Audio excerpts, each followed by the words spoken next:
गरुड़ ने श्री कृष्ण से विनय पूर्वक पूछा, हे प्रभु, यदि कोई धर्मपरायण और पुण्यशील व्यक्ति अकाल मृत्यु को प्राप्त हो जाए तो क्या उसकी आत्मा तत्काल मुक्त हो जाती है? तब श्री कृष्ण ने कहा, हे गरुड़, सुनो, केवल पुण्य का संचय ही मोक्ष का अंतिम कारण नहीं होता। जब किसी जीव की अकाल मृत्यु होती है तब उसका स्थूल शरीर तो नष्ट हो जाता है, किंतु सूक्ष्म शरीर कर्म बंधन सहित बना रहता है, क्योंकि उसका निर्धारित आयु काल और कर्म फल का भोग अधूरा रह जाता है।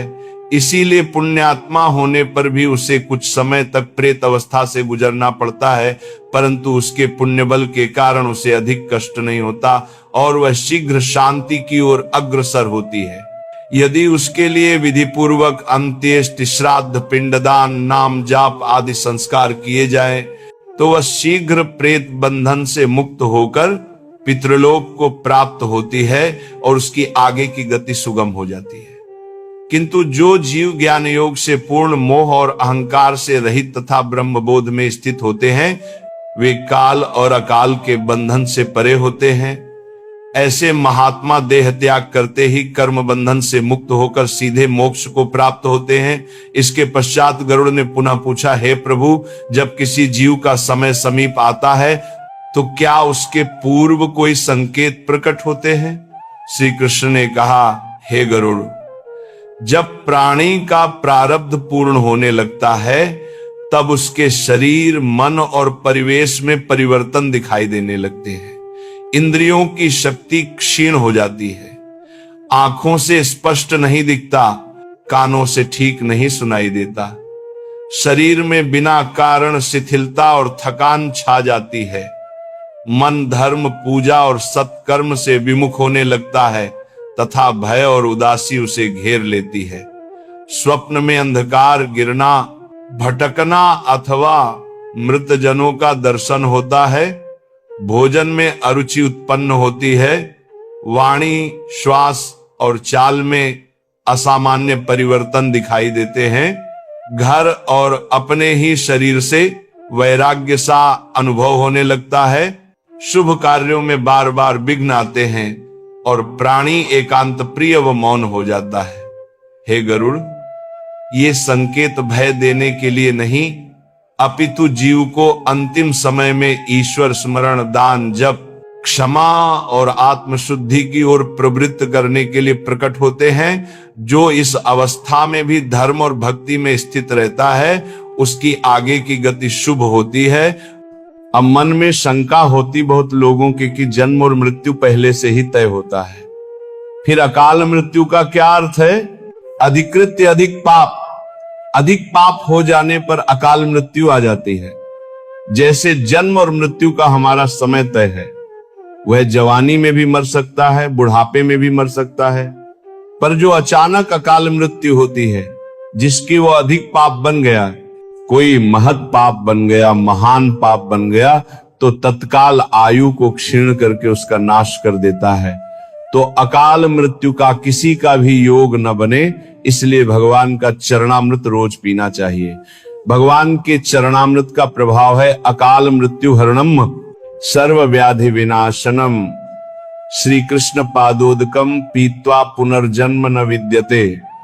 अगर रोज भगवान का चरणामृत पिए, शालिग्राम भगवान का, जैसे राधा वल्लभ जी, बांके बिहारी जी, इनसे चरणामृत ले लें और उसी में जल मिला लें और रोज एक ढक्कन चरणामृत ले, तो अकाल मृत्यु नहीं होगी। अकाल मृत्यु हरणम सर्व व्याधि विनाशनम, समस्त रोगों का शमन करने की सामर्थ्य और भगवान की प्राप्ति की भी उमंग ये चरणामृत प्रकट करता है। जो रोज चरणामृत पीता है उसकी अकाल मृत्यु नहीं हो सकती, उसको कोई रोग परेशान नहीं कर सकता। होगा शरीर में रोग, लेकिन उसको परेशान नहीं कर सकता, और उसका शरीर जब छूटेगा तो अगला जन्म नहीं होगा, ऐसी उसकी स्थिति बन जाएगी।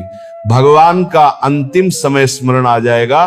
अगर रोज नियम से चरणामृत पीता है, अकाल मृत्यु हरणम सर्व व्याधि विनाशनम, श्री कृष्ण पादोदकम पीत्वा पुनर्जन्म ना विद्यते। जो भगवान का रोज चरणामृत पीता है उसका पुनर्जन्म नहीं होता, उसकी अकाल मृत्यु नहीं होती, उसको कोई रोग दबा नहीं सकते, तो अपने द्वारा पाप ऐसे बन जाते हैं।